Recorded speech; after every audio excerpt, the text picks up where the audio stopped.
السلام علیکم اسٹوڈنٹس، علامہ Iqbal open university کے سیمسٹر ٹرمینل ایگزام 8واں سیمسٹر 2020 کے بارے میں ایک تازہ اپڈیٹ آ چکی ہے۔ اس سے پہلے آپ سے ریکویسٹ ہے کہ ہمارے چینل پہ نئے ہیں تو چینل کو سبسکرائب کر دیں اور ساتھ بیل آئیکن کو پریس کر لیں تاکہ علامہ اقبال اوپن یونیورسٹی کی آنے والی ہر ویڈیو آپ تک بر وقت پہنچ سکیں۔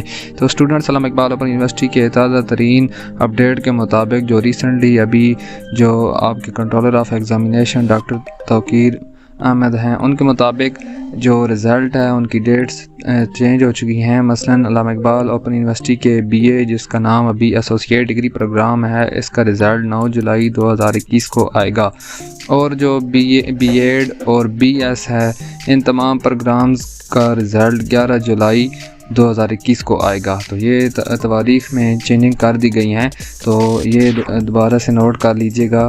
تو علامہ اقبال اوپن یونیورسٹی کے جو ابھی اسٹوڈنٹس ایگزام دے رہے ہیں یا جو ابھی اسائنمنٹ لکھ رہے ہیں، وہ اپنی اسائنمنٹ سے پلیگرزم کیسے ریموو کریں، مطلب کہ آپ کو اتنی محنت نہیں کرنی پڑے گی، آپ جسٹ کہیں سے بھی مٹیریل لے کر اس سے پلیگرزم آسانی کے ساتھ چیک بھی کر سکتے ہیں اور ریموو کر سکتے ہیں۔ اس کے لیے میں نے ڈسکرپشن میں لنک دے دیا، اس ویڈیو کو دیکھ کر آپ کہیں سے بھی کاپی مٹیریل مواد کو پلیگرزم فری کر سکتے ہیں۔ اس کے لیے میں نے ایسا ٹول بتایا ہے جو کہ کافی ہیلپ فل ہے، تو اس ویڈیو کو جلدی سے دیکھ لیں، اور چینل پہ نئے ہیں تو چینل کو سبسکرائب کر دیں اور ساتھ بیل آئیکن کو پریس کر لیں تاکہ علامہ اقبال اوپن یونیورسٹی کی تمام اپڈیٹس آپ کو ملتی رہیں۔ تو آج کے لیے اسٹوڈنٹس اتنا ہی، مزید ملتے ہیں نیکسٹ ویڈیو میں۔ اللہ حافظ۔